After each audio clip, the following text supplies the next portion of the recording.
Hello everyone. Today let's talk about if you should turn on the Etsy favorites and abandoned cart coupons. Now these are located in the marketing tab on your shop dashboard. Go to your shop dashboard. In the marketing tab you'll see sales and discounts, sales and coupons. Go there and right up at the top it says set these up. They really want you to set these up because Etsy sends these out to customers. The abandoned cart discount is something that they send out if somebody put stuff in their cart and then they leave. Etsy will send those out within a certain amount of time and the customer gets the possibility of a discount. They might come back and purchase. People do use this when I have this set up in my shop, and I don't have it set up all the time, but it's something to try. And you don't have to do a big discount. Do 10%. It's not a lot, but it's enough to get people to come back and maybe finish their purchase. Now I will say that a lot of people have figured out that if they fill the cart up and then go away, they might get a coupon. So you might not want to do it if every single person starts using it, but in my experience, I only get about 10% of people who use any kind of a discount in my shop. So it's not something that people are going to be using all the time, and it's a good way to get people to come back and take a little,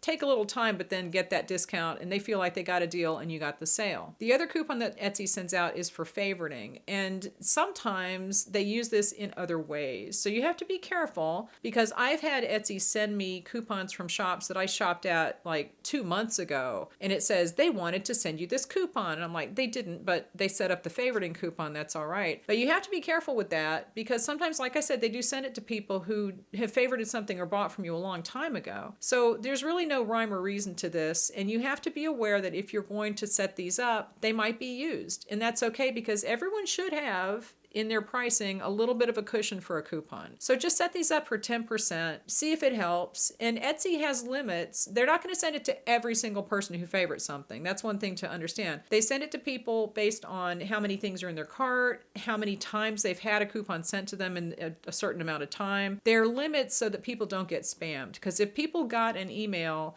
every single time they favorited something, it would drive them crazy. So there's a limit to how many coupons Etsy will send out and how often they'll send them out. So you're not going to get every single person receiving a discount, because you don't want to give a discount to every single person, because then you're not really giving a discount, you're just dropping your prices. But that's not really how it works. So go into your shop dashboard, turn it on. If you don't have them turned on, turn it on and see what happens. And honestly, not everyone is going to use it, so it's not going to be that big a deal. But even if you just have it set to 10%, that's probably about the lowest I would go, but it will get into the system and Etsy will send it to people and you might make some more sales. All right, so leave me any questions and I will talk to you later.